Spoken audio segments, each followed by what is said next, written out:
Dios les bendiga, estimados hermanos. Continuamos con el estudio de las doctrinas fundamentales. Estamos en la segunda parte de la doctrina fundamental número 6, el bautismo en agua. Tocaremos el punto número 9, el elemento del bautismo. Con esto queremos señalar al elemento en el cual se lleva a cabo o se realiza el bautismo. Creemos y afirmamos que el único elemento válido para realizar el bautismo es el agua, ya sea que se encuentre en un estado corriente como la de el río, el mar, una quebrada, o en estado reposado como en un bautisterio, en una piscina, en un lago. De esta manera, automáticamente queda descartado como elemento válido para el bautismo cualquier otra sustancia o tipo de líquido, por lo que todo bautismo realizado en un elemento que no sea el agua pura, es incorrecto, ¿sí? Es incorrecto. Entonces, basamos nuestra afirmación en las siguientes razones. La primera, desde el Antiguo Testamento vemos que el agua se asocia con la limpieza y la purificación. En el caso de el lavatorio o lavado de los sacerdotes, de los sacrificios y también de los utensilios. Segundo, todos los bautismos que la Biblia muestra son realizados en el agua, ¿sí? Vemos allá en el libro de Mateo, en el capítulo 3, versos 5 y 6, que dice: y acudían a él de Jerusalén, de toda Judea y de toda región de alrededor del Jordán, y eran bautizados por él en el Jordán. Entonces nos da el relato de los bautismos que realizaba Juan, que él los realizó, dice, en el río Jordán, empleando como elemento el agua. Tercero, el agua es citada como un testigo de la real y perfecta humanidad de Cristo, en la cual es el Hijo de Dios. Allá en Primera de Juan 5, 6 y 8 dice: este es Jesucristo que vino mediante agua y sangre, no mediante agua solamente, sino mediante agua y sangre. Y el Espíritu es el que da testimonio, porque el Espíritu es la verdad. Y tres son los que dan testimonio en la tierra: el Espíritu, el agua y la sangre, y estos tres concuerdan. Así se lee en la versión Reina Valera revisada del 2018.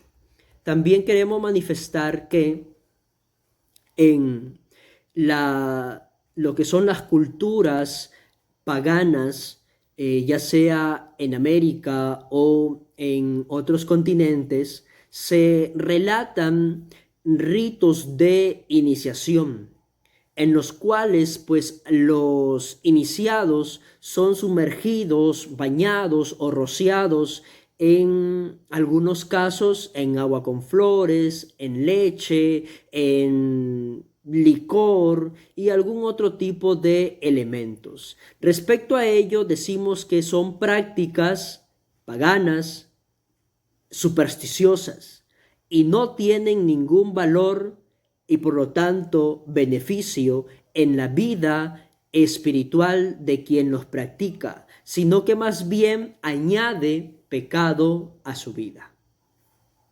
Punto número 10. El ministro que oficializa el bautismo. Con esto nos referimos a la persona que lleva a cabo el bautismo. En el Nuevo Testamento encontramos a varias personas oficializando o realizando un bautismo. El primero de ellos es Juan el Bautista. Sobre este Juan el Bautista sabemos que él es el último profeta del antiguo orden. Por lo tanto, la autoridad él la recibió de Dios, y el ministerio que emplea para bautizar es el ministerio de profeta. Un segundo caso es el de los bautismos que realizaban los discípulos antes de la gran comisión. En este caso, vemos que los discípulos bautizaban, pero lo hicieron siempre bajo la supervisión del Señor Jesucristo y porque Él les delegó que hicieran eso. Aquí también queremos puntualizar lo siguiente, ¿sí? Lo primero, que ya que este bautismo es realizado antes de la gran comisión, entonces es un bautismo similar al que realizaba Juan el Bautista y del cual también se desconoce una fórmula bautismal. Segundo, el bautismo es válido, ¿sí? Es válido mientras quien lo realice esté dentro del magisterio, ya sea que esta persona esté pasando por circunstancias difíciles, por problemas o por luchas internas, ¿sí? Pero siempre y cuando todavía forme parte del magisterio, los bautismos que realice son válidos porque está ejerciendo una autoridad delegada, ¿sí? Afirmamos esto basándonos en los bautismos que realizó Judas Iscariote cuando todavía era parte del magisterio. Vemos que el Señor Jesucristo le permitió bautizar.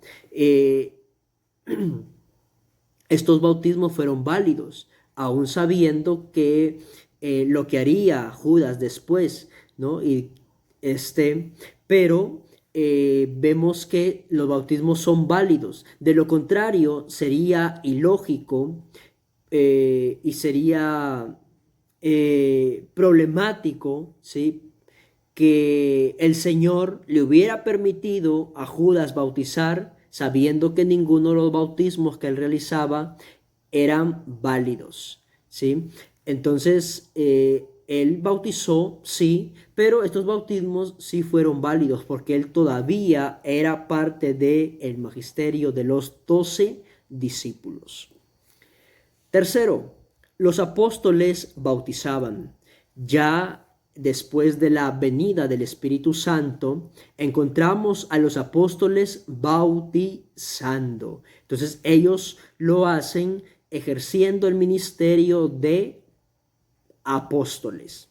Cuarto, Felipe bautizó. Encontramos que Felipe es uno de los 7 diáconos elegidos por la iglesia primitiva, pero también en el libro de los Hechos se nos informa que él es quien llevó el evangelio a Samaria, él le predicó y bautizó a el etíope, también él siguió predicando el evangelio hasta que llegó a Cesarea, donde es conocido como Felipe el evangelista. Entonces, afirmamos que los bautismos que Felipe realiza no los realiza como diácono, sino que los realiza ejerciendo el ministerio de evangelista. Número 5. El bautismo de Saulo a manos de Ananías. Respecto a este Ananías, en el diccionario de Ropero dice lo siguiente: es un cristiano de Damasco que sana y bautiza a Pablo, cegado a causa de su visión en el camino a Damasco, según Hechos 9, 10 al 19, 22 del 12 al 16. La tradición le presenta como el primer misionero de Damasco, de cuya iglesia fue su primer obispo. Celosos los judíos por su actividad, fue apedreado hasta la muerte en su propia iglesia. Página 250. Entonces, vemos que la autoridad y el ministerio con el cual Ananías realiza los bautismos es porque él es misionero. Él es misionero y además desempeñó el cargo de obispo. Sexto, los bautismos realizados por Pablo. El apóstol Pablo realizó 3 viajes misioneros que están registrados en el libro de los Hechos. Y producto de su predicación hubieron muchos hermanos que se convirtieron. Algunos de ellos fueron bautizados por él. Entonces, el ministerio, la autoridad que Pablo utiliza para bautizar es la de apóstol. Hay otros casos en los cuales parece ser que son los acompañantes de los apóstoles los que realizan el bautismo. Encontramos un caso en Hechos 10:48 que habla: y mandó bautizarles en el nombre del Señor Jesús. Aquí es Pedro quien ordena a sus acompañantes que bauticen a Cornelio y su casa. Entonces, aquí podemos ver que, de ser el caso que los acompañantes sean los que bauticen, no lo hacen por iniciativa propia, sino que lo hacen bajo la orden, la autorización y la supervisión del apóstol Pedro. Otro caso encontramos allá en Hechos 19 del 5 al 6, donde dice: cuando oyeron esto fueron bautizados en el nombre del Señor Jesús. Y habiéndoles impuesto Pablo las manos, vino sobre ellos el Espíritu Santo, y hablaban en lenguas y profetizaban. Parece ser que Pablo ordena a sus acompañantes que bauticen. De ser este el caso, entonces vemos, al igual que en casa de Cornelio, que es Pablo quien autoriza a sus acompañantes para que realicen el bautismo, y obviamente él estaba supervisando. Aquí queremos añadir también que en el caso de los misioneros son enviados obviamente por Dios, pero también son enviados por una iglesia que es la que los delega.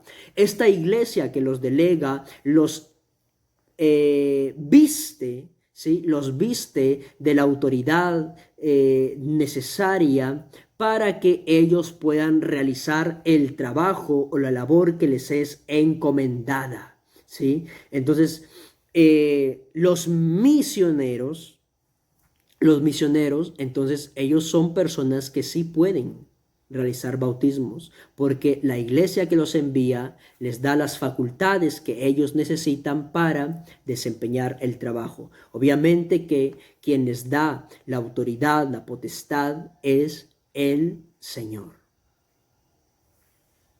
Punto número 11. La regeneración bautismal.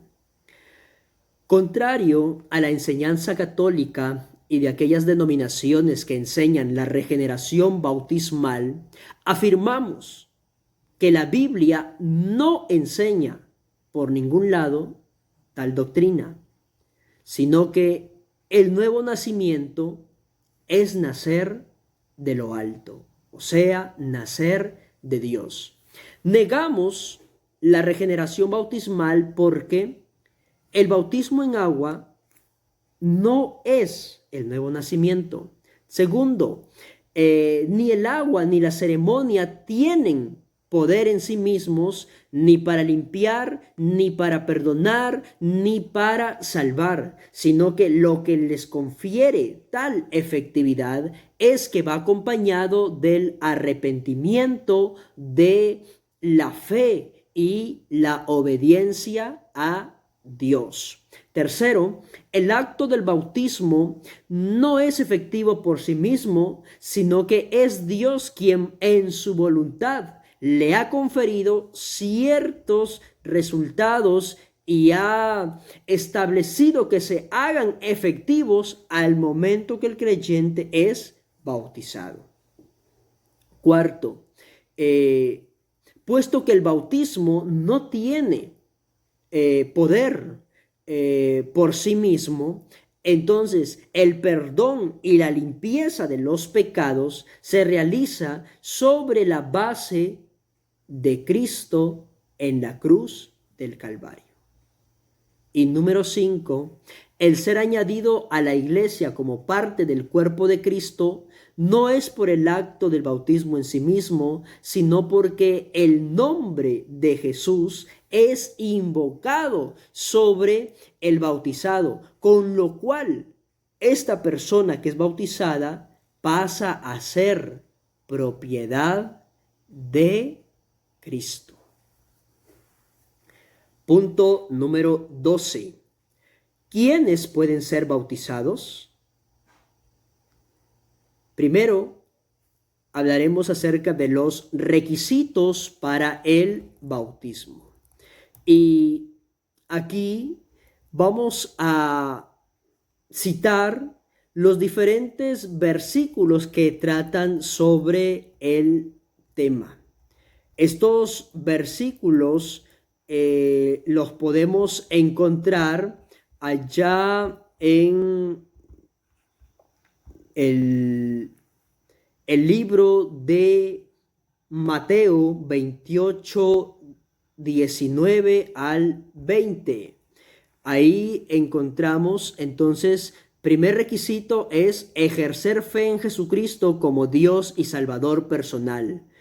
Mateo 28 del 19 al 20, Marcos 16, 15, 16, Hechos 8, 12, 8, 36 al 18, 16, 30 al 34, 19, 4 al 5. Segundo, recibir el Evangelio. Allá en Hechos 10, 47 al 48, 16, 14 al 15. Tercero, el arrepentimiento, haberse arrepentido de todos los pecados. Encontramos esto en Hechos 2, 38 al 41. Y cuarto, la conversión.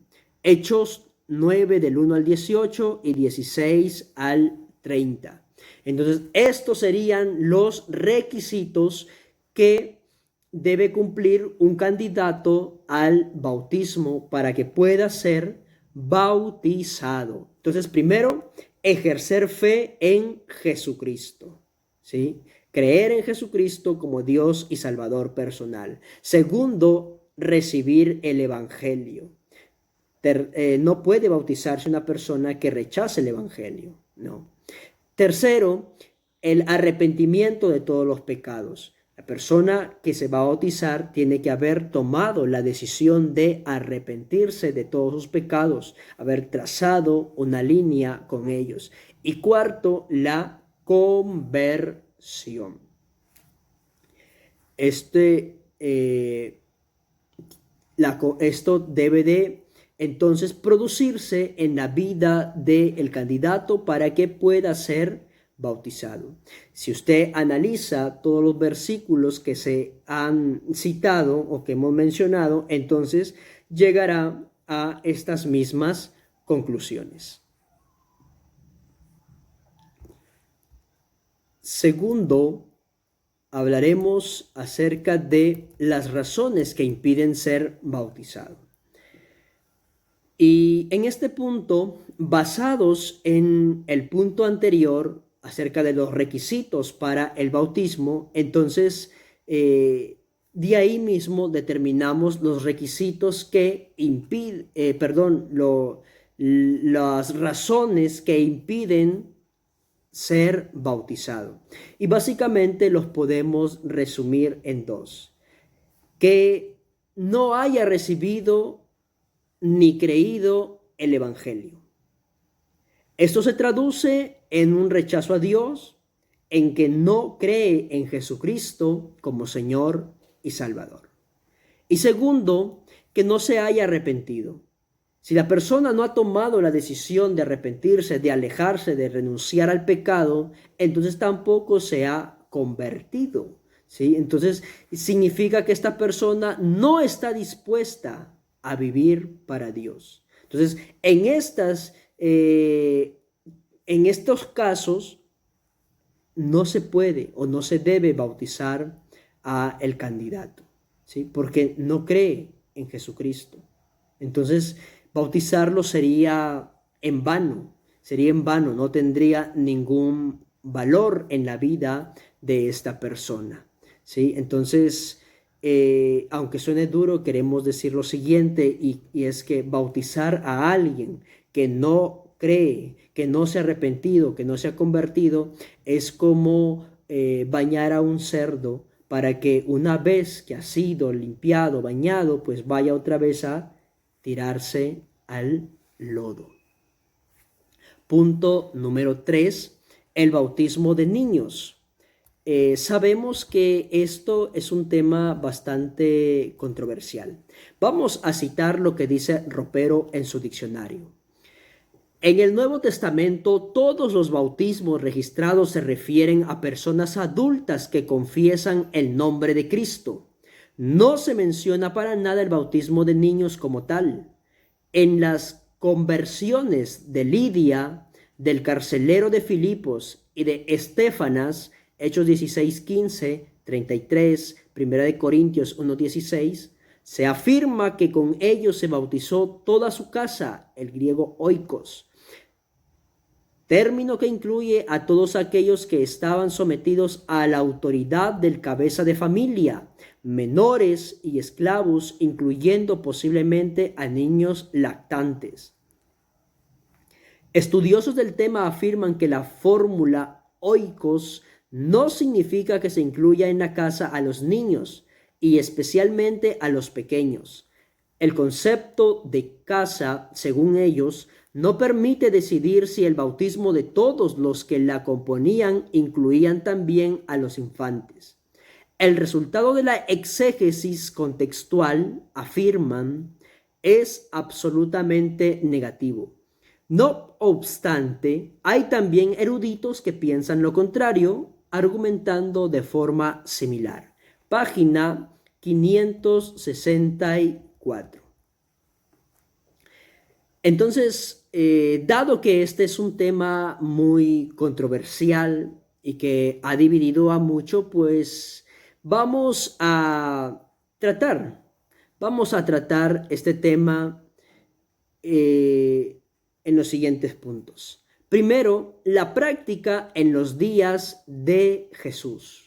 Esto lo encontramos en Mateo 19, 13 al 15, Marcos 10, del 13 al 16, Lucas 18, 15 al 17.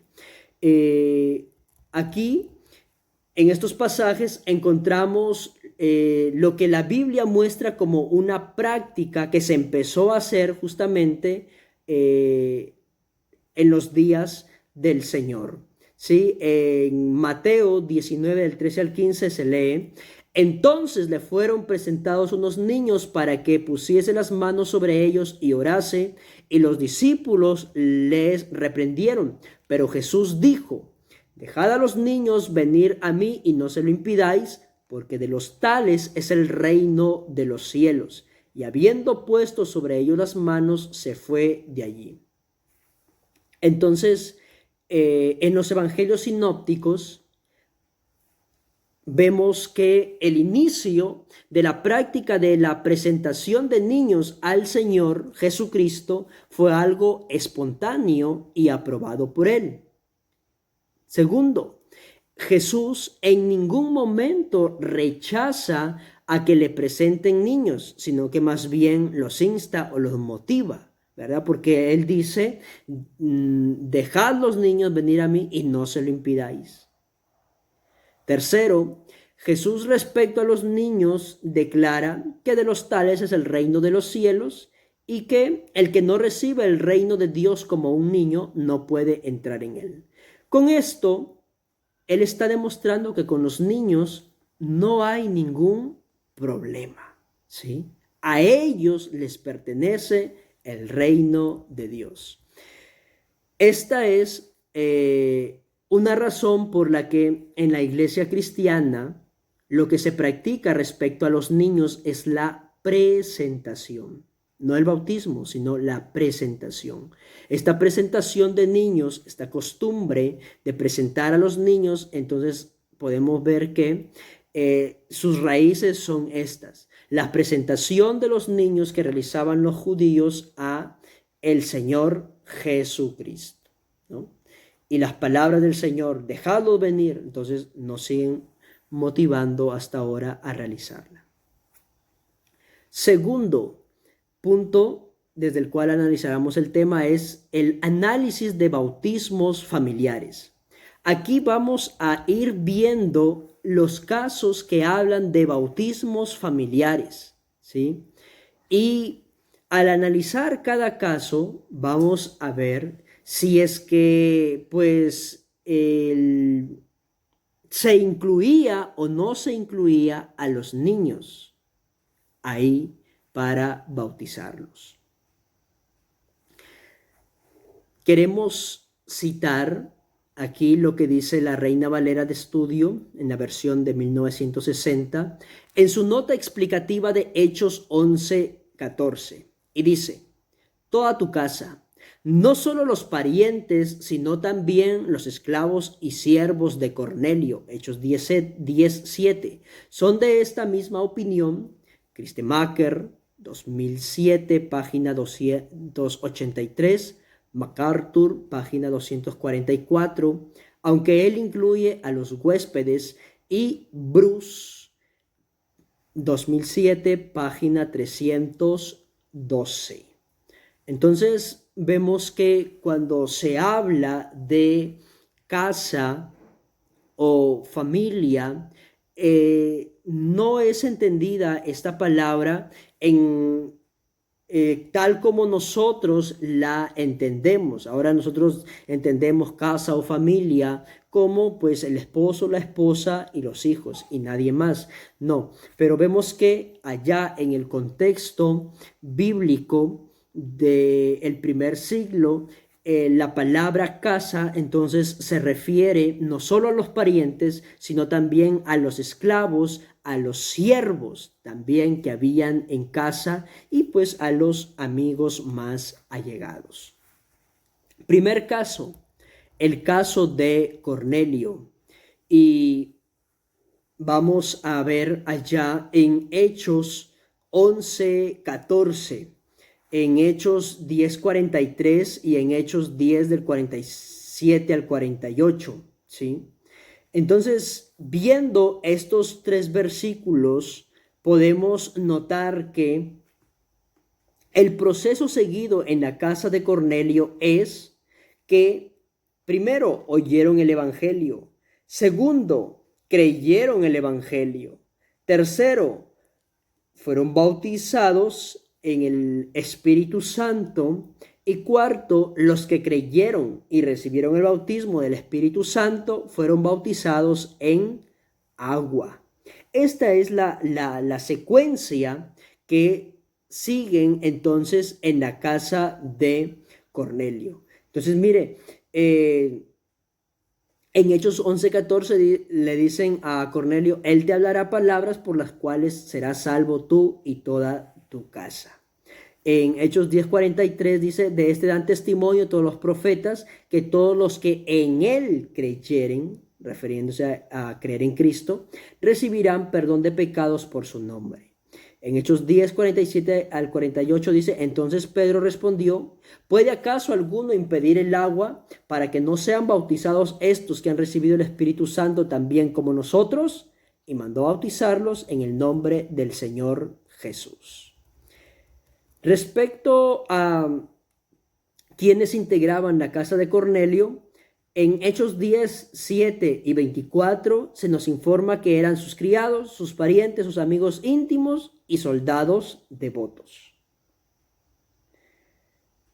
Entonces, podemos afirmar que entre los bautizados de la casa de Cornelio no habían niños, ni mucho menos infantes. ¿Por qué? Porque quienes fueron bautizados son los que creyeron y recibieron el bautismo del Espíritu Santo, siendo la recepción del Espíritu Santo la razón por la cual ya no hay impedimento para que ellos sean bautizados en agua también. Si se aceptara el caso o se aceptara la idea de que había niños ahí que también fueron bautizados, también tendría que aceptarse que estos niños que fueron bautizados también creyeron, también recibieron el bautismo del Espíritu Santo y por eso es que fueron bautizados. Esto es algo que nadie va a aceptar.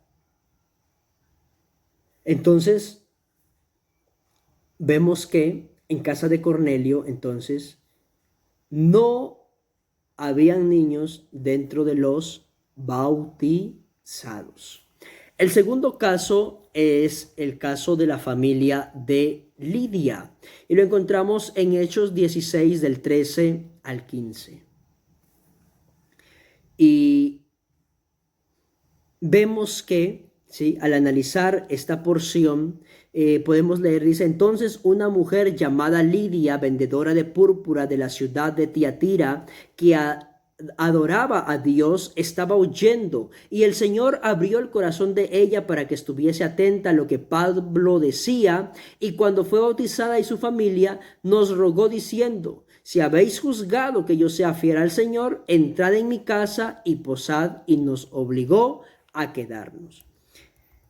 El proceso seguido por Lidia es el siguiente. Primero, escucharon con atención el Evangelio. Segundo, abrieron su corazón para creer, para recibir el Evangelio. Y tercero, los que creyeron fueron bautizados. Entonces, mire, ¿sí?, el proceso, escuchar con atención, recibir el Evangelio, abrir el corazón, y tercero, el bautismo. Dado este proceso, concluimos que no había tampoco niños dentro de la familia de Lidia que hayan sido bautizados, ya que estos niños, si es que los había, tendrían ellos también que haber estado prestando atención al Evangelio que predicaba Pablo, tendrían que también haber abierto su corazón para recibir el Evangelio. Y pues respecto a ello, los niños no están en la capacidad como para entender el mensaje. ¿Sí? No están en la capacidad, no es que no quieran, es que no tienen todavía la capacidad para entender el mensaje, no tienen la capacidad para ejercer fe. Por lo tanto, entonces no había niños ahí que hayan sido bautizados. Tercero, la casa del carcelero. Allá en Hechos 16 del 30 al 44 se nos relata la historia del carcelero que pues cuando quiso suicidarse, él fue detenido y él les pregunta a Pablo y a Silas y le dice, ¿qué debo hacer para ser salvo? Ellos le dijeron, cree en el Señor Jesucristo y serás salvo tú y tu casa. Y le hablaron la palabra del Señor a él y a todos los que estaban en su casa, y tomándolos en aquella misma hora de la noche les lavó las heridas, y enseguida se bautizó él con todos los suyos. Y llevándolos a su casa, les puso la mesa, y se regocijó con toda su casa de haber creído a Dios. El orden seguido en este caso es, primero, les hablaron la palabra del Señor al carcelero y a toda su familia. Segundo, creyeron en el Señor Jesucristo y creyeron a Dios. Y tercero, todos se bautizaron. Mire el proceso. Oyeron el Evangelio, lo creyeron y luego se bautizaron. Entonces, vemos que pues aquí tampoco habría incluido a infantes. ¿Por qué? Porque los infantes no están en capacidad de creer el Evangelio, ¿sí? Entonces, como no pueden o no tienen la capacidad de creer, tampoco pueden ser bautizados. Además, según el relato que nos da la historia, vemos que el bautismo se habría efectuado pues ya avanzada la noche. posiblemente en la madrugada. Entonces es probable que pues a las altas horas de la madrugada los infantes, los niños no estén despiertos. Ellos, si es que los había dentro de la familia del carcelero, pues los niños debían de estar durmiendo. Y es poco lógico pensar que se hayan mantenido despiertos durante toda la madrugada para escuchar el Evangelio y que después hayan tenido que ser sumergidos al agua, ¿no?, en altas horas de la madrugada para ser bautizados. Entonces es ilógico pensar que él incluía aquí o que aquí fueron bautizados niños, ya que el relato no da para hacer tal afirmación. Cuarto caso, la casa de Crispo. Allá en Hechos 18, 7 y 8 leemos: y saliendo de allí se fue a la casa de uno llamado Justo, temeroso de Dios, la cual estaba junto a la sinagoga. Y Crispo, el principal de la sinagoga, creyó en el Señor con toda su casa, y muchos de los corintios oyendo creían y eran bautizados. En este caso, notamos el siguiente orden. Oyeron el Evangelio, primero. Segundo, Crispo y toda su casa creyó en el Señor Jesucristo. Y tercero, los que creyeron fueron bautizados. De acuerdo al pasaje y al orden presentado, es evidente que en la familia del hermano Crispo no había niños entre los bautizados, porque se enfatiza que los que oyendo creían y eran bautizados, algo que, como sabemos, los niños no están en capacidad de realizar debido a su corta edad. Entonces, concluimos que en la familia del hermano Crispo, el bautismo no incluyó a los niños. Quinto caso, la familia de Estéfanas. En 1 Corintios 1:16 leemos, dice: también bauticé a la familia de Estéfanas, de los demás no sé si he bautizado a algún otro. Y en 1 Corintios 16:15 dice: hermanos, ya sabéis que la familia de Estéfanas es las primicias de Acaya y que ellos se han dedicado al servicio de los santos. De los versículos leídos podemos inferir que la familia del hermano Estéfanas pues fue bautizada por el apóstol Pablo. La familia del hermano Estéfanas, ¿no?, como es la costumbre en la época, incluye a los parientes, a los siervos y esclavos, si es que los había.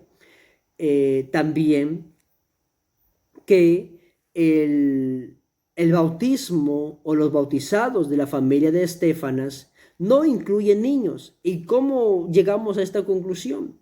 Pues concluimos esto porque en el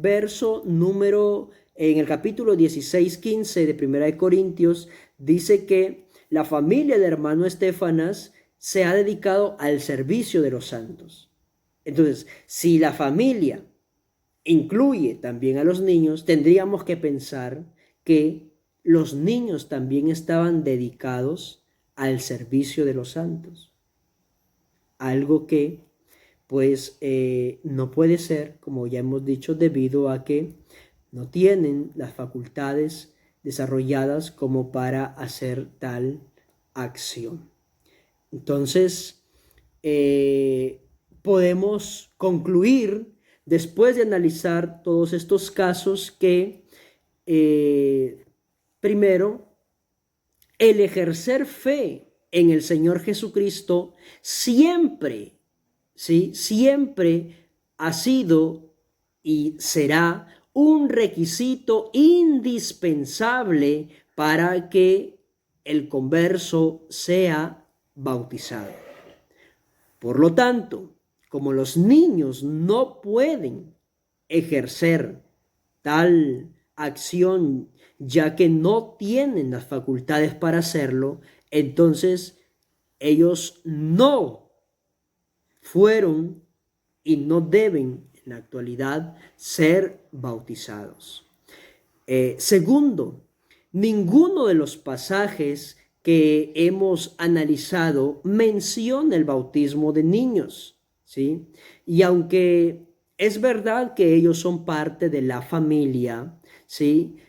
En ningún caso se deja claro que había niños entre los que fueron bautizados, ¿sí? Entonces, ¿por qué no fueron bautizados? Porque no pueden ejercer fe, porque no pueden escuchar con atención el evangelio, porque no pueden recibirlo, porque no pueden guardar fidelidad a Dios. Todas esas condiciones, pues ellos no pueden cumplirlas, no porque no quieran, sino porque no tienen la facultad para hacerlo. Tercero, el bautismo de infantes no encuentra sustento bíblico. Aquellos que insistan en que sí, deben aceptar el hecho de que, pues, como hemos visto en los casos presentados, entonces en la casa de Cornelio los niños también tuvieron que haber hablado en lenguas. Entonces, imagínese a un niño, a un infante de 1 mes, de 2 meses, de 1 año, de 2 años o 3 años, 5 años hablando en lenguas. No, ellos tendrían que haber oído el mensaje, entenderlo y creído para que pueda producirse entonces lo que es el milagro de hablar en lenguas. Entonces, como no se puede aceptar que los niños hablaban en lenguas, porque no pueden hacerlo, entonces no se puede aceptar que ellos también hayan sido bautizados en agua. Tercer punto, la teología y la tradición católica. La teología y la tradición católica afirma que, puesto que en el nuevo pacto, en vez de la circuncisión, es dado el bautismo, entonces, así como en el antiguo pacto se circuncidaba a los niños, entonces también, pues, ahora en el nuevo pacto también se debe bautizar a los niños, ¿sí? Además, como ellos enseñan la regeneración bautismal, creen que los niños que no son bautizados no van al cielo. Ellos en un principio enseñaron y predicaron que los niños no bautizados van al infierno, pero ya pasados algunos años, pues esa enseñanza se suavizó un poco y ellos dicen pues que ya, aunque no van al infierno, tampoco es que van al cielo, sino que ellos van a el limbo de los niños. Ante esta enseñanza católica, lo que sostenemos es lo siguiente. Primero, que el nuevo pacto es un pacto de gracia y el medio para entrar en esta gracia es la fe, según Romanos 5:2, algo que los niños no pueden ejercer. Segundo, la Biblia no enseña la regeneración bautismal, sino que más bien enseña que la regeneración, ¿sí?, es por medio de la obra del Espíritu Santo. Tercero, no hay evidencia bíblica ni en el Antiguo ni en el Nuevo Testamento de que los niños al morir sin ser circuncidados o sin ser bautizados sean condenadas al infierno o que vayan a un lugar llamado el limbo de los niños. Cuarto, contraria a la condenación al infierno de los niños, tal como lo hacen los católicos romanos de la antigüedad, el Señor Jesucristo declaró que de ellos es el reino de Dios. Y también en esta parte quisiéramos citar lo que Sangüesa sostiene sobre este tema. Él dice lo siguiente. Primero, la circuncisión no es un símbolo de la muerte de Cristo, como lo afirma el doctor A.G. Fairchild en su libro Bautismo Bíblico, página 112, sino un símbolo de purificación y consagración a Dios. Segundo, la circuncisión era solamente para los hombres, pero el bautismo es para ambos sexos. Tercero, la circuncisión seguía al nacimiento carnal. El bautismo sigue al nuevo nacimiento. Cuarto, la circuncisión es la señal del pacto nacional que Dios hizo con Abraham en Génesis 17, 9 al 14. El bautismo es para los que aceptan a Jesús como Salvador, según Gálatas 3, 26 al 29 y Colosenses 2, 11 al 12. Debía ser circuncidado tanto el hijo del israelita como el siervo y el extranjero, pero deben ser bautizados solamente los que creen y son nacidos de nuevo. En su página número 31. Punto, aquí en el apartado número 4. Queremos también hablar acerca de lo que es la evidencia histórica sobre la edad del bautismo. Citamos lo que dice la Enciclopedia Británica en su tercer volumen en el apartado Edad del bautismo. Aquí se da evidencia histórica sobre la edad del bautismo dentro de los 2 primeros siglos de la Iglesia. En el griego más antiguo, armenio, asirio, y se encuentran otros ritos del bautismo. Un servicio de dar un nombre cristiano, es decir, no pagano, o de sellar a un niño en su 8º día. Este rito se anuncia como el análogo de la circuncisión de Cristo. Entonces, en este primer párrafo lo que nos está diciendo es que al 8º día, dentro de lo que es la Iglesia católica, ¿sí? Entonces vemos que no bautizaba, sino que lo que hacían era el servicio de dar un nombre que sea cristiano. Siguiente párrafo dice: en el 40º día desde el nacimiento se prescribe otro rito de iglesia del niño, que ahora es llevado a la iglesia con su madre. Ambos son bendecidos por el clero, cuya petición ahora es para que Dios preserve a este niño y lo haga crecer por la invisible gracia de su poder, y lo hizo digno a su debido tiempo del lavado del bautismo. Estos 2 ritos realmente comienzan el catecumenado o periodo de instrucción en la fe y disciplina de la iglesia.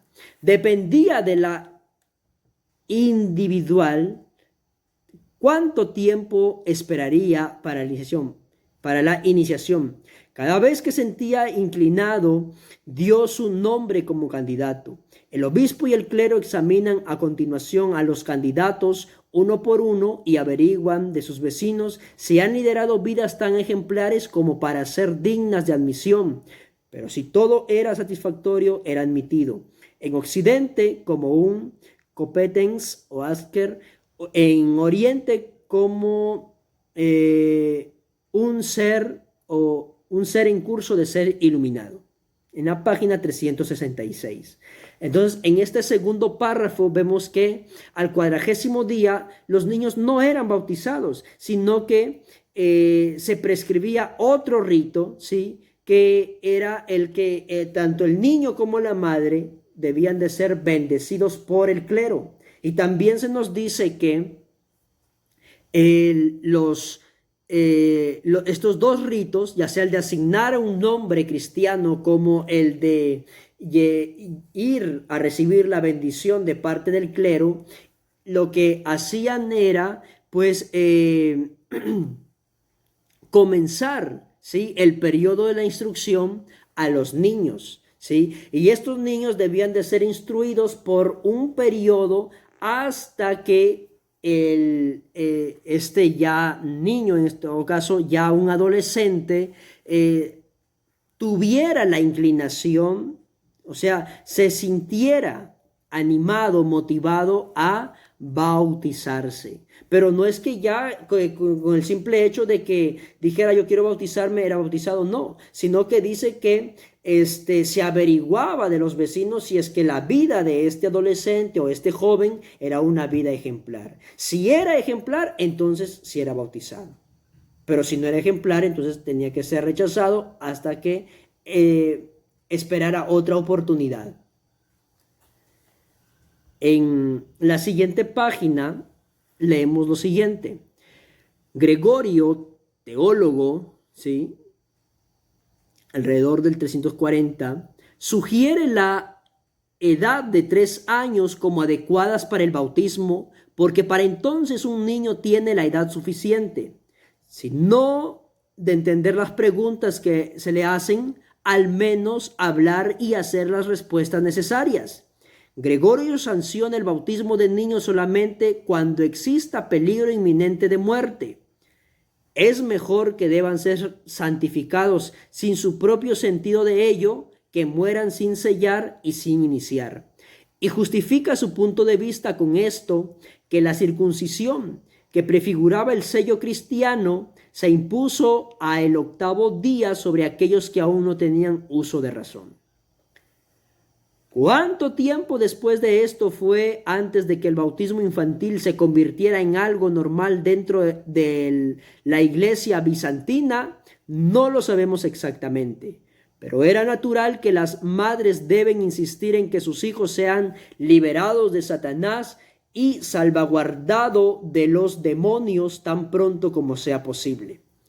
El cambio llegó más rápido en latín que en la cristiandad griega y muy lentamente en la iglesia armenia y georgianas. La insistencia de Agustín en el pecado original, una doctrina nunca del todo aceptada en su sentido en Oriente, apresuraba en el camino. Página 367. Entonces, tenemos que es a partir del 3er o 4.º siglo cuando en el seno de la Iglesia Católica se va desarrollando lo que es la doctrina del bautismo de niños.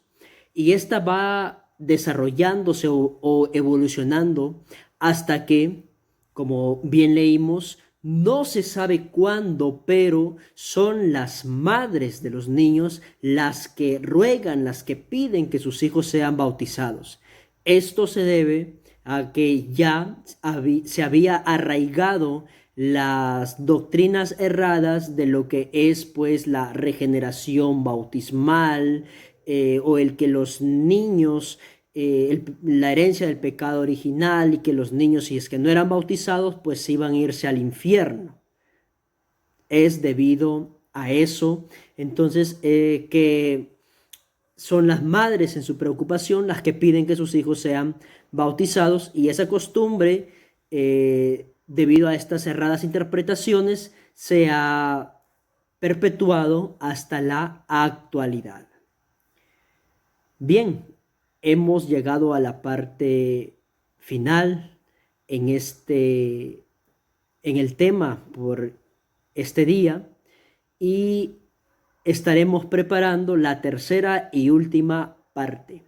Como siempre, agradecerles por estar hasta el final e invitarles a compartir y suscribirse. Esperamos que el tema sea de mucha bendición. El Señor Jesús les bendiga grandemente.